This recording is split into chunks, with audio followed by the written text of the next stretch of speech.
host of the Gridiron.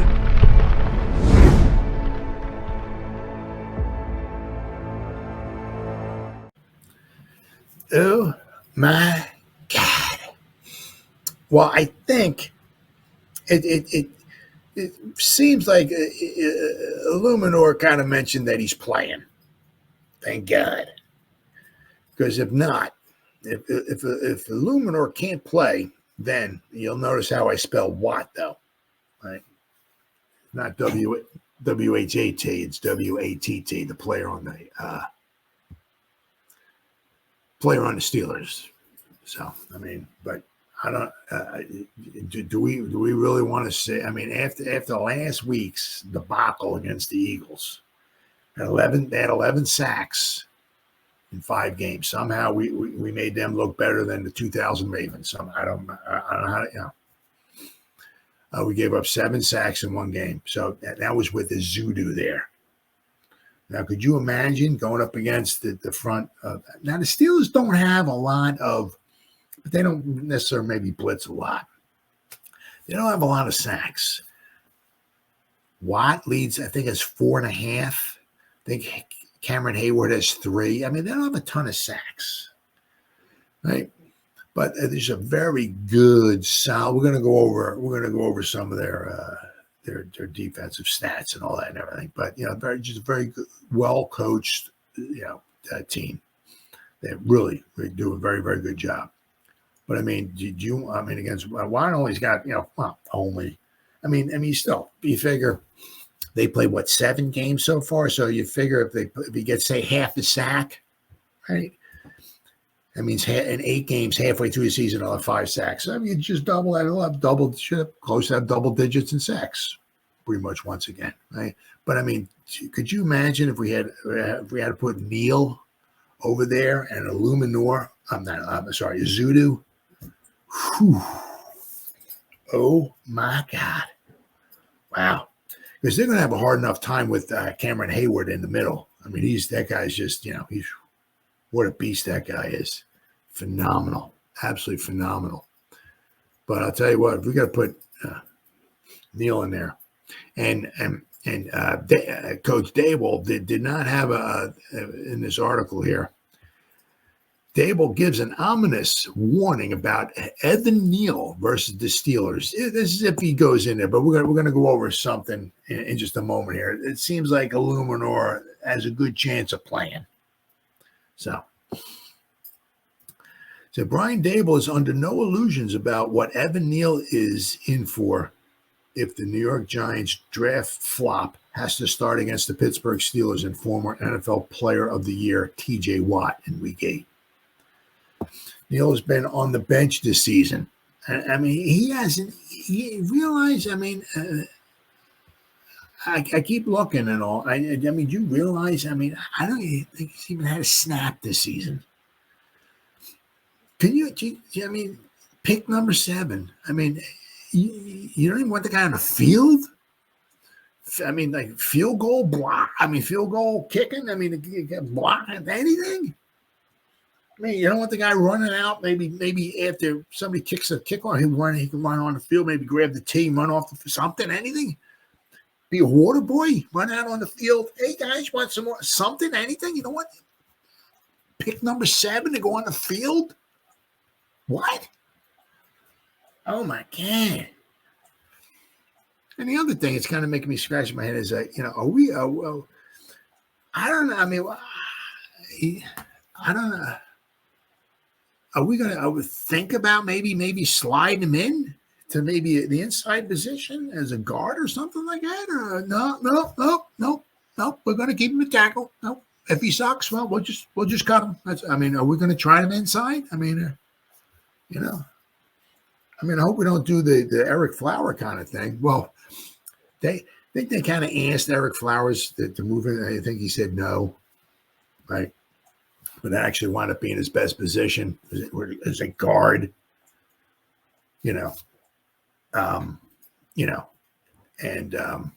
so when he changed teams and they put him in a guard, he was serviceable. Right? He was not very good at all, obviously, as a tackle. But let's hope, hopefully we get the guy on the field for something. I mean, my goodness. But Neal has been on the bench this season, but the 7th overall pick in the 2022 draft could be called into action on Monday Night Football. So, I mean, Eluemunor might say he's playing. He might start and all that, but say he winds up getting injured. We could be in trouble, guys. Amid injury doubts about veteran Jermaine Eluemunor, the Giants also have problems at left tackle, where the team is still searching for the right replacement for injured All-Pro Andrew Thomas. Big Blue's right side is the bigger issue, and Daboll doesn't sound confident about Neal having to take the field against Watt. The head coach gave an ominous response. And this is you can listen. He talks when he's talking to the press on as he does pretty much like most of the days during the week. The head coach gave an ominous response.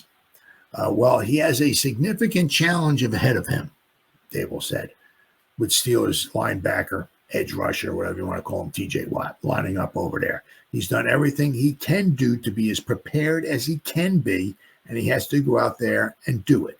But certainly a tough challenge to be the first time out.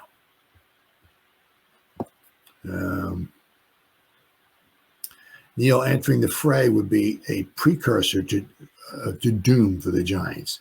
The Lions surrendered 7 sacks against the Eagles last week when only Thomas was missing from the lineup. Now, could you imagine if Thomas and Eluemunor are missing? Wow. A swarming Steelers pass rush led by Watt and 2 more dynamic edge defenders looks likely to feast on hapless and besieged quarterback Daniel Jones. Evan Neal could get a surprising reprieve against the Steelers. Neal worked with the first-team offense during practice on Friday, according to Ryan Dunleavy. It might be the first step toward an unlikely career redemption arc for Neal. No, I highly doubt it. The former linchpin of Alabama's offensive line has endured a nightmare trying to adjust to life in the pros. He hasn't been able to respond to speed off the edge, nor counter stunts and twists that are run against him. Neal's struggles have seen him passed over by bringing Eluemunor. So, we brought in Eluemunor, and now all of a sudden, Evan Neal is on the back burner. The latter has played guard, but he soon won the right tackle job with the Giants. That and the Giants not being willing to let Neal step in for Thomas has some thinking the former top 10 pick should be traded. Neal is a forgotten man, but that could change after Eluemunor hasn't been able to practice due to a hip injury, leaving head coach Brian Daboll no more than hopeful before practice of the starters' game day availability, per Dunleavy. But, Eluemunor, I think as he tweeted out, he said, "I'm playing." So that could be really good for the Giants. Giants Steelers injuries. Right tackle Jermaine Eluemunor listed as questionable, but obviously questionable is better than doubtful. But there are, there's a grand total of 8 players who are out. 3 for the Giants, 5 for the Steelers. Now it's going to help the Giants out. We'll go over the injuries in just a minute here. But it sounds like Eluemunor is expected to play. The good injury news for the Giants heading into Monday's game against the Steelers is that right tackle Jermaine Eluemunor is trending toward playing. Thank you, God. The bad news is that they could be exceptionally thin in the defensive secondary. Eluemunor was listed as did not practice on Saturday due to a hip injury, but the veteran offensive lineman has promised to play Monday night.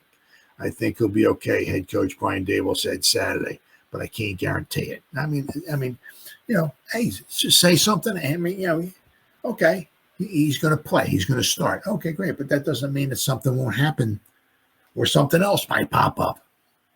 You don't know, and he might have to come out.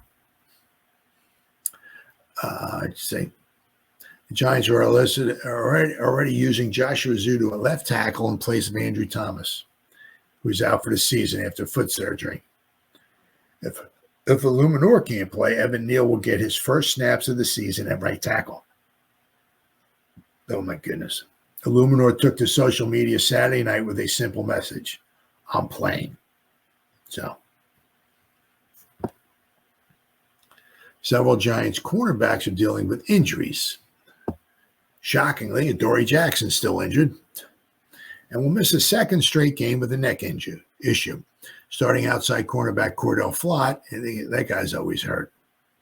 I mean, he has some nice flashes, but the guy weighs like 42 pounds. The guy's always injured.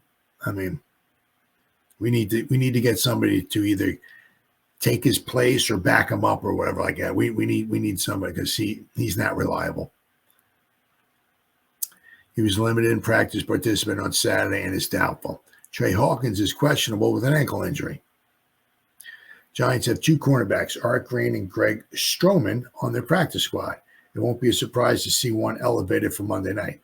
Punter Jamie Gillen, the Hammer, will miss a third straight game with a left hamstring injury.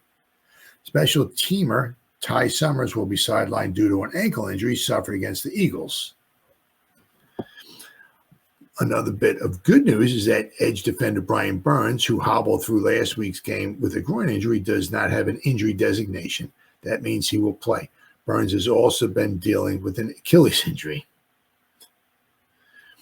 So the three Giants who are out is Adoree Jackson, Ty Summers, and the Hammer. Right. Now, none of those guys is really any, has been really, I mean, the Hammer, but, he's the punter, right? The punter, Hawk we have in there has been doing an okay job. Ty Summers is, a linebacker, but he's a special teamer now. But then Adoree Jackson, it seems like he's been injured almost every week this year. Who's doubtful is Cordell Flott with his groin. Questionable, we got Jermaine Eluemunor and Trey Hawkins. But it sounds like Eluemunor is playing. Let's see. Guys, practice participation did not practice was Eluemunor and Summers, Gillen, and Adoree Jackson. Guys who were limited in practice is Dane Belton with a calf, Brian Burns, Cordell Flott, Trey Hawkins, Jack Kubas, and Dexter Lawrence. But Lawrence is expected to play and Burns is expected to play. Thank goodness, because we're going to need our defense. Because I don't know how many points we're going to wind up scoring. We might score like 1 point. Might be the first time in NFL history a team scores 1 point in a game. Giants lose 23-1. So, but the Steelers, they got 5 guys who are out. Roman Wilson, a hamstring, the wide receiver. One of their linebackers got a hamstring. Nick Herbig, another linebacker, has got a hamstring. They got 3 guys who got hamstrings. Zach Frazier, their center, is an ankle.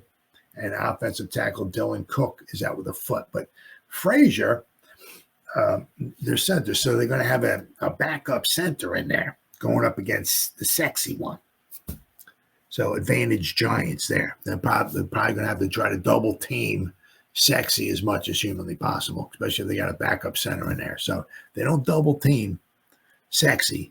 Sexy could, hopefully get at least 1 sack this week. It'd be fantastic. Keep that sack, the sacks up. Keep the sacks going. Let's see if we can keep the league lead in sacks. That'd be fantastic.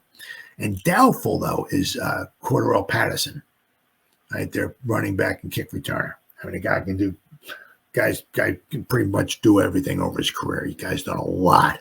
Very versatile player. So they got 5 guys who are out, 1 guy who's doubtful. So they got probably 6 guys. Now, I mean, of course, none of them are a huge, but as I said, their center is, that could be huge for the Giants. Especially with sexy there.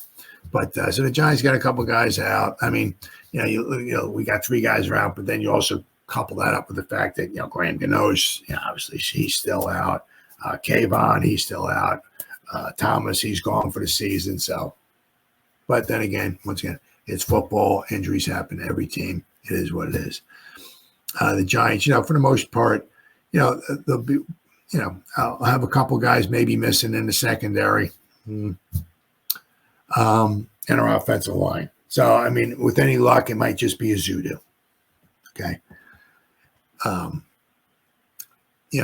the thing is, but Watt, I mean, you could put him on either side, but it seems like he always seems like he's usually on the one side where Eluemunor would be at. So that could be helpful. So let's hope Eluemunor does a decent job at his pass protection, because nothing's going to be worse for Daniel Jones if he goes back there and he starts getting hit early. He gets shell shocked early.